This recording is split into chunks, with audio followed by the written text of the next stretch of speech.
Hi there! I previously made two videos titled Sex Drive. Please view them if you haven't already.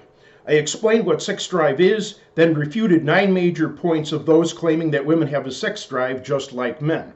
Here's another, Contention 10. Women often initiate sex. That's partly because it's an expression of women's lib, and women know that many men would like women to take the initiative in this respect. My ex-wife consistently initiated sex, but after she discovered that I wouldn't let her drain me of all my money and regularly boss me around, no more sex and no more wife. Providing sex is a ploy to get something in return. And by initiating sex, women can get that out of their way so the man won't be pestering her about it later at an inconvenient time. Besides, if women had a sex drive, all female prostitutes would be out of business. This leads to Contention 11. Some men think that women have no sex drive because these men are unattractive.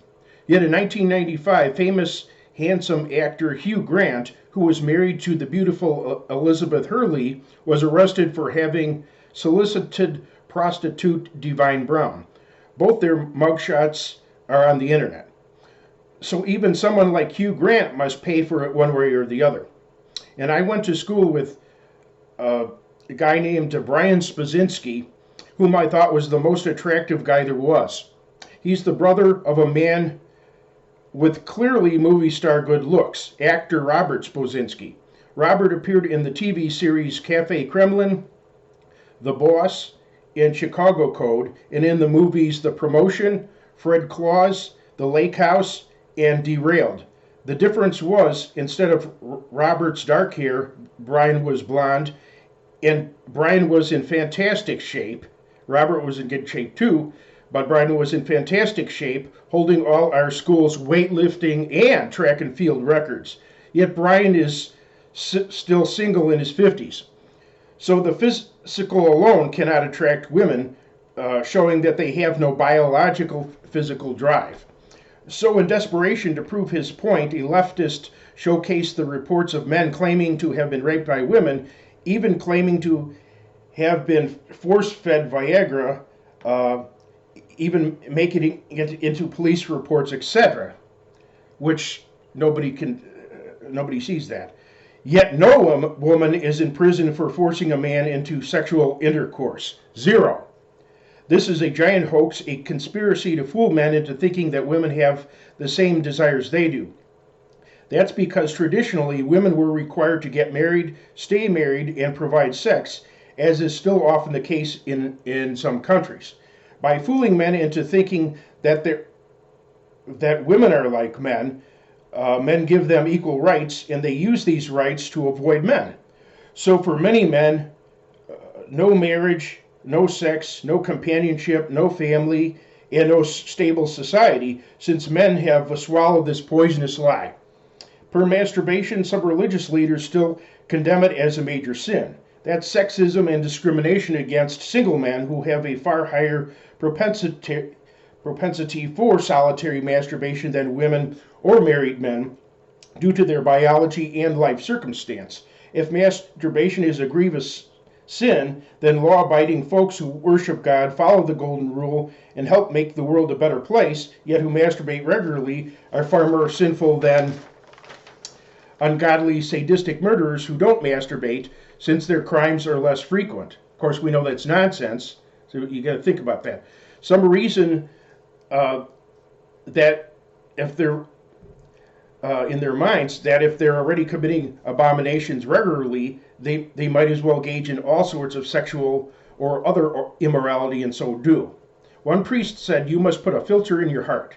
I say, "You must put a filter in your car, not your heart," or have a mechanic do it. Ironically, some priests say that with God's grace, this habit can be overcome, when other priests who pray constantly can't overcome child molesting. 0 scripture passages mention masturbation, and the early church fathers mention it 0 times. Denying masturbation to single men already deprived of sex partners is kicking them while they're down. It certainly started as sin. We can't imagine Jesus masturbating. It's the rare single man who never masturbates due to never having started.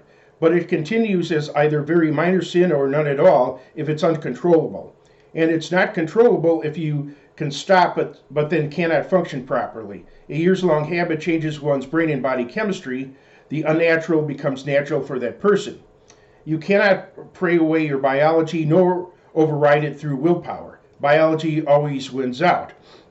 However, if the point is that masturbation is serious sin, if chosen as an alternative to sex within a loving relationship, that would be absolutely true. Would be misusing sex to become self-absorbed instead of bonding with someone else. But in today's politically correct climate, people stupidly fail to realize that those who choose masturbation over intimate relationships are women, not men. Since men are controlled by their sexual desires, 1 or 2 sessions of masturbation temporarily puts a stop to men's sex drive and puts them back into full mental and physical control. Now how men can have a higher sex drive. Here's how. Do not depend on alcohol, since despite the chance of temporarily stimulating you, heavy alcohol use eventually has negative health effects and lowering your sex drive in the long run. And never use stimulants such as amphetamines or cocaine to temporarily up your arousal. These dangerous drugs can destroy your health and therefore lower your sex drive in the long run. To have a higher sex drive, lose weight, exercise, don't smoke, and eat healthy. If you're not getting enough nutrition from your food, take vitamins. And don't let anyone tell you differently from what I've said. Take care.